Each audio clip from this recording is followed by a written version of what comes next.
Bible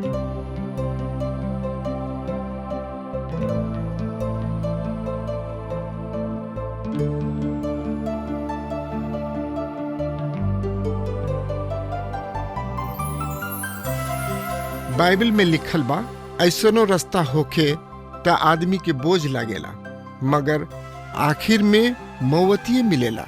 ए घड़ी आप TWR India से प्रसारित कार्यक्रम जिंदगी का राह देखतनी।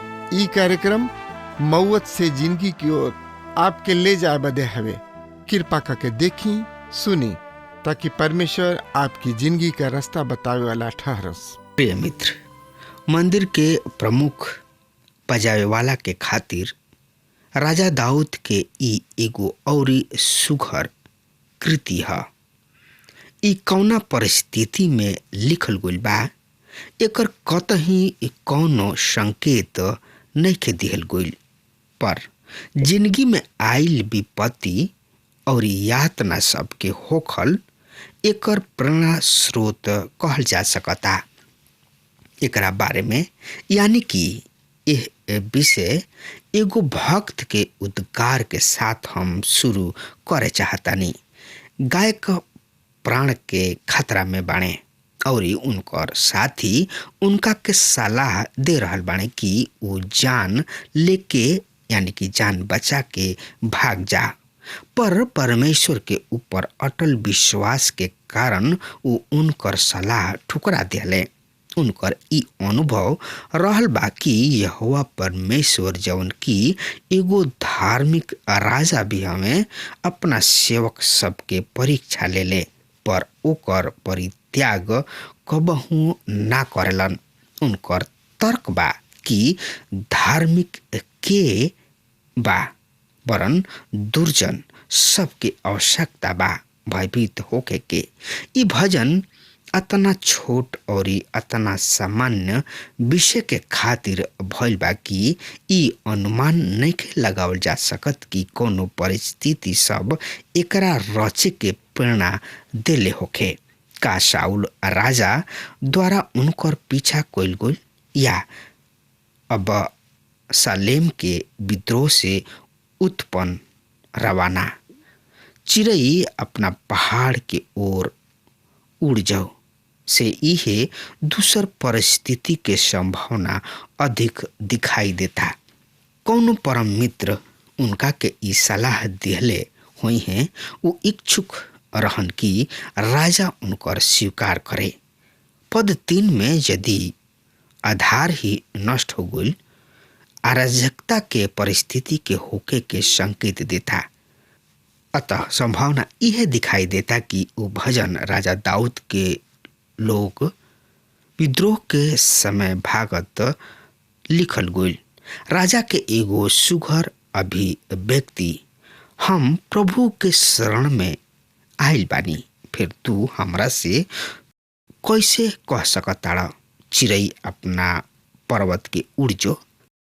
दाऊद ऐसन परिस्थिति में यदि रउआ कोनो मन के इलाज करे वाला डॉक्टर किने हो आई त ऊ रउआ के ठीक इहे सलाह दिहे, रउआ आबू हवा बदले के खातिर कोनो हिट स्टेशन पर हो आई, या रउआ के जरूरी बा आराम के। परिस्थिति सबसे भगला से समस्या सुलझ ना जाई। का संसार में कोनो स्थान ऐसन बा? हाँ, ई बात भिन्न अलग बा कि रउआ कोनो कार्य में प्रत्यक्ष व्यक्त रही और रउआ प्रत्येक ग्रह त ई उत्तम है कि कोनो शांत स्थल पर जाके रउआ शरीर और दिमाग के आराम दही। यहाँ दाऊद राजा के खातिर आवश्यक रहे कि ऊ प्रजा के हित में अपना प्राण के रक्षा करते। देखी, दुष्ट सब धनुष चढ़ावले बाणे, ऊ आपन तीर डोरी पर चढ़ावेलन कि उन्हें सीधा मन वालन पर अंधियारा में चलावे। अब शालोम के समर्थक सुअवसर पर पावताने कि दाऊद के प्राण लेवे खातिर तत्पर हन। दोनों ही पक्ष कड़वाहट से भरल बा। जब अबशालोम विद्रोह के घोषणा कइलन तो दाऊद भी दृढ़ होके डरा गइलन। टाह लेवे खातिर दाऊद पीछे जरूर हटले और फिर उपयुक्त अवसर प्राप्त करते ही अपना सेना के साथ अबशालोम पर प्रहार कर दिले। हाँ, तीनों सेना नामक सबसे उनकर स्पष्ट आदेश रहे, हमार बेटा अबशालोम पर हाथ मत उठैया और उनका के सुरक्षित रखिया। अपना पिता से कुछ करे में अबशालोम बहुते बड़ भूल क देले रहन। दाऊद और उनकर स्पष्ट निकट के सैनिक अनुभवी और मजल सैनिक रहन। तो सब युद्ध के तौर तरीका, युद्ध के बुद्धि नीति उन्हीं लोग के खूब बढ़िया तरी मालूम रहे। जंगल में, तराई में, मैदान में कौन ऐसन युद्ध नीति लागू कल जाए, ई उनका रंग रंग में समाइल बा। कैसे युद्ध लड़े के चाही उ खूब बढ़िया तरी जानताने। अबशालोम और उनकर साथी कबहुओ न सिखवा रहन। उनका हारे के तो रहुए ही और इहो सत रहुए कि उनका दिल में कड़वाहट भरल रहे। दूसरा ओर दाऊद के पक्ष में भी कड़वाहट रहे। दाऊद के दिल में ना, पर उनकर साथी सैनिक में, विशेषता कप्तान योआब के दिल में सु अवसर प्राप्त होला। उ दाऊद के आज्ञा के अबशालोम के हत्या कर दिले और एकरा से दाऊद के दिल दुखी हो गई। हमरा नइखे लागत कि कबहू दाऊद ए हानि से बहरी आ सकले। जब विद्रोह सिर उठौलस, दाऊद और उनकर साथी यरूशलेम छोड़ के थमले तथा यरूशलेम में कानून और व्यवस्था बिगड़त चलत गइल। सत्य परमेश्वर की आराधना भक्ति समाप्त हो गइल। उ कहताने, यदि आधार बा नष्ट हो गइल बा तो धार्मिक मनुष्य का कर सकता। आज भी परमेश्वर की वचन के अधिकार पर चोट कइल जा रहल बा।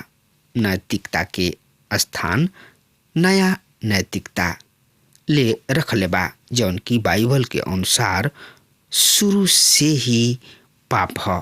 पर सवाल बा, धार्मिक आदमी अब क्या करस? हम रुआ यहाँ केवल बतावे के कोशिश करब कि धार्मिक लोग का कर सकताड़े। तो एकरा बारे में जानकारी खातिर रुआ हमरा संगे आपन पवित्र शास्त्र बाइबल निकाल ली। भजन संहिता 11 के 4 पद एह तरी से बता रहल बा। ध्यान से सुनी, हम रुआ खातिर पढ़ रहल बानी। परमेश्वर यहोवा अपना पवित्र मंदिर में बाणे। यहोवा परमेश्वर के सिंहासन सरग में बा। उनकर आँख मनुष्य के संतान देखेले, उनकर पलक उनका के परखेले। परमेश्वर के नजर आज यही घड़ी हमनी पर लागल बिया। उ हमनी के परखत जांचत रहेले। कठिनाई सब में हमनी किने शरण लेवे के एक मात्र स्थान बा, परमेश्वर के उपस्थिति। जब हमनी के गोड़ के नीचे से नेव ही खिसक गोल त हमनी के परमेश्वर के थामे के सिवा और कुछ नहीं के रह गइल। अब्राहम ए स्थान तक पहुँच गइल रहन। लिखल बा, अब्राहम परमेश्वर पर विश्वास कइलन, अर्थात उनका नीचे से नेव हटावल गइला पर उनका किने परमेश्वर थाम लेवे के सिवा और कोनो विकल्प ही ना रह गइल रहे। उ परमेश्वर पर विश्वास कइलन। हमहू आज इहे कर सकतानी। प्रभु धार्मिक और दुर्जन के परखेलन। इहे ई ज्ञात रहे कि उ के ह जेकर हृदय उनका ओर लागल रहेला। जब उनका ओर से हमरा पर परखे के प्रक्रिया शुरू होला, तब ये हमनी के ई ना समझे के चाहे कि हम परमेश्वर के घृणा के पात्र बन गइल बानी। उनका परख के प्रक्रिया हमनी के भला के खातिर ही तथा उनकर महिमा के खातिर भड़कल रहले। परमेश्वर के सड़क से असीम प्रेम के प्रदर्शन के प्रकाश में यदि रउआ ई मान बैठब कि ऊ तो अतना प्रेमी हमें कि उनका हिंसा के अपेक्षा तो कैल ही नहीं जा सकत। भजन संहिता की किताब में ये विचार बार बार देखल जा सकता, अर्थात ये तथ्य के समर्थन कैल गोइल बा प्रेमी पिता परमेश्वर दुष्टन और दुर्जन सबसे घृणा करलन, काहे कि ऊ जानबूझ के छोड़े ना चाहेलन, हट करत रहेलन। कारवा सोचतानी कि प्रेम मय पिता परमेश्वर शैतान से प्रेम करलन? ना, असंभव। परमेश्वर वो सब से घृणा करलन जौन की उनका ओर ना लौटे के निश्चय कर लेले बाणे। हाँ, हम सुनले बानी कि ऊ पापी से प्रेम और पाप से घृणा करलन, पर हम ओ पापी से प्रेम ना करिना जौन की ऊ उनका ओर ना लौटे के हट कर बैठल बाणे, जैसे मिस्र के राजा फिरौन। श्रोता मित्र भाई बहन, तो एकरा बारे में और ज़्यादा से ज़्यादा जानकारी खातिर वह हमारा संगे आपन पवित्र शास्त्र बाइबल निकाल ली। हाँ, तो उनमें देखी भजन संहिता 11 के 6 पद एह तरी से बता रहल बा। दुष्टन पर उभंदा बरसई हैं, अग्नि गंधक और प्रचंड लू ही उनका प्याला के भाग होई। पाप के प्याला भरत चलत जा रहल बा। परमेश्वर के एकर पूर्ति के प्रतिज्ञा है। एकर भरल रोके के खातिर परमेश्वर कुछ नहीं खन कर सकत। दुष्ट सब के उन्नति होत जा रहल बिया, ऊ समृद्ध होत चल जात रहल बाणे। परमेश्वर भला और बुरा दोनों ही पर सूरज उगावलन। कबही कबही तो ई लागे लाकि दुष्टन के खेत पर परमेश्वर कुछ अधिक ही बरखा भेज रहल बाणे। इस समय अंधकार और अंधकार के शक्ति सबके ही है। श्रोता मित्र भाई बहन, तो एकरा बारे में जानकारी खातिर वह हमारा संगे आपन पवित्र शास्त्र बाइबल निकाल ली। हाँ, तो उनमें यही अध्याय के यानी कि 11 अध्याय के 7 पद ए तरी से बता रहा बा। सुनी, हम रुआ खातिर पढ़तानी। ए तरी से लिखल बा, यहोवा परमेश्वर धर्मी हमें, ऊ धार्मिकता से प्रीति राखेलन, धर्मी जन उनकर मुंह देखे पही। श्रोता मित्र भाई बहन, परमेश्वर धार्मिकता प्रिय परमेश्वर हमें। विपत्ति के समय जब रउआ गोड़ के नीचे से राउर आधार छीन लिहल जाए, तो परमेश्वर ही रउआ खातिर एकमात्र निकास प्रमाणित हो जा सकताणे। हमनी के अपन आँख सर्वोच्च परमेश्वर के ओर उठाई जा। धार्मिक आदमी के लक्षण ही इहे है। ई एगो सुघर फोटो है यानी कि चित्रण है। तो आई अब देखल जाओ भजन 12 के। महाक्लेश के समय धार्मिक जन नबुवत पक्ष में ई भजन पिछला भजन के तरी यह भजन में चित्रण बा। महाक्लेश के आखिरी दिन में शेष रहल धार्मिक यहूदी सब के स्थिति और एकर विपरीत धार्मिक राष्ट्र के भूमिका। प्रारंभिक शब्द में हम पढ़ रहल बानी, विश्व में विकसित हो रहल कृत शिक्षा इस्राएल राष्ट्र एकर शिकार हुई ही, साथ ही एकर प्रभाव कलीसिया पर उनका उठावे गोइला के पूर्व भी हुई। तो मित्र एकरा बारे में जानकारी खातिर रुआ हमरा संगे आपन पवित्र शास्त्र बाइबल निकाल ली। हाँ, तो उनमें देखी भजन 12 अध्याय के 1 पद ए तरी से बता रहल बा। सुनि ध्यान से। हे परमेश्वरी यहोवा, सहायता कर, काहे कि एकहु भक्त ना रहन और मानव जाति में विश्वास जोग आदमी ना रहल। ये दिन में बड़ा ही सरल हो गइल बा लोगन में या भक्त में एलिया के लक्षण प्रदर्शित कइल। प्रभु हम ही अकेले शेष बाचल रह गइल बानी। प्रभु रउआ पक्ष के खातिर संसार के सामना करे वाला हम अकेले ही तो रह गइल बानी।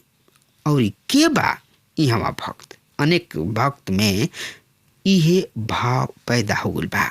ए भाव के विकास के संभावना बढ़ गइल बा जब भक्त चारों ओर अराजकता, व्यवस्थाहीनता और दुराचार के उत्तरोत्तर विकास देखता। ठीक जैसे एलिया के समय में रहे, लोग एक दूसरा से झूठ बोलत रहले और कपट पूर्ण हृदय से चिकनी चुपड़ी बात करत रहले। एगो मसीही भक्त के खातिर ई सर्वोत्तम सुअवसर बा कि ऊ ए झूठ भरल संसार में केवल सत्य भाषण क के एगो गवाही प्रस्तुत करे। कबहुओ कोनो आदमी के मुंह पर कुछ औरी पीठ पीछे कुछ औरी। काहे कि भूल गइल बाणे लोग की परमेश्वर बाणे। ई दू मुहवा चेहरा परमेश्वर के नजर में बहुत ही घिनौना है और एगो बहुत ही बरियार पाप है मित्र। तो एकरा बारे में जानकारी खातिर रो हमारा संगे पढ़त, सुनत, समझत, सोचत, विचारे खातिर चली। तो यही भजन 12 अध्याय के 3 और 4 पद एक तरी से बता रहा बा। सुनी, हम पढ़तानी। यहोवा परमेश्वर चापलूस ओठ और ऐसन जीव के जौना से बड़े बड़े बोल निकलेला काट डालेलन, जौन की उ लोग कहले बाणे हम अपना जीव से ही विजय होखब, यानी कि जीतब। हमार होठ तो हमार ही है, भला के बा हमार प्रभु। अब भजन रचयिता अपन ध्यान केंद्रित कैलन। अहंकारी सब ऊ कहताणे हमरा जैसन ठीक लागी उहे करब। आज कलिसिया में ये विकृत रीति रिवाज के, यानी कि दूसरा शब्द में एकरा के कहल जा विकृत रीस के चलत आ रहल बिया।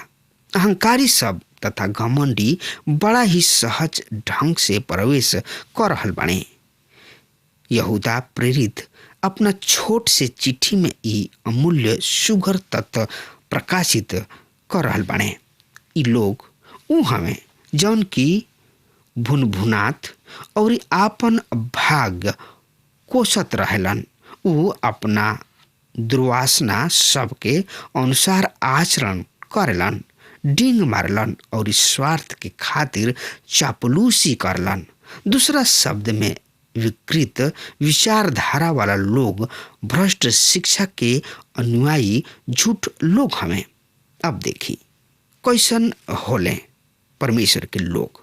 पीड़ित, लूट गोइले, दरिद्र विलाप करताणे। ए कारण से अब हम उठब, ई प्रभु की वाणी है।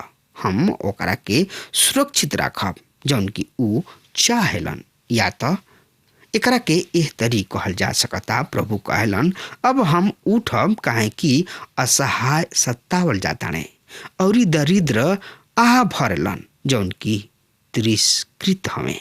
हम उनकर उद्धार करब। ए असहाय लोगन के सहायता प्रभु के ओर से आवेले। प्रभु कहलन हम ओकरा के चट्टान के गुफा जैसन सुरक्षित स्थान में छिपा के रखब। आगे प्रभु के वाणी पवित्र वचन है। ऊ ऐसन चांदी के समान है जौन की भट्ठी में माटी पर तपावल जांचल जाके 7 हाली शुद्ध, यानी कि तपावल कइल गइल होखे। प्रिय मित्र, कुटिल आदमी डिंग मारेलन और चापलूसी करलन। परिणाम स्वरूप उनकर कोनो भी बात पर विश्वास कइल असंभव भइल करेले।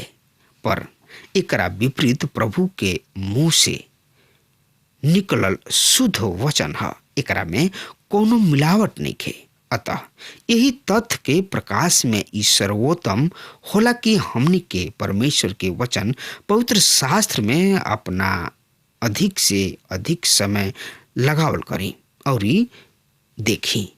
परमेश्वर के वचन हमनी खातिर हमनी के सुरक्षा के गढ़ बन जाला। विपत्ति के परिस्थिति में हमनी के परमेश्वर के वचन के दृढ़ गढ़ में जाके छुप के रह सकतानी जा। प्रभु तू ही हमनी के रक्षा रखवाली कर। हमरा यह पीढ़ी से निरंतर बचा के रख। जब मनुष्य के बीच निजता के प्रशंसा कइल जाले, सब चीज लोग चारों ओर अकड़त फिरलन। प्रिय श्रोता मित्र भाई बहन, हमने के ठीक यही तरीके युग में रह रहल बानी जा और भी अधिक सत्य होई। आवे वाला महाक्लेश काल में सिया नबी के शब्द में तू जवन की प्रभु के वाणी सुना तड़ा और कांप तड़ा, प्रभु के वाणी पर ध्यान द।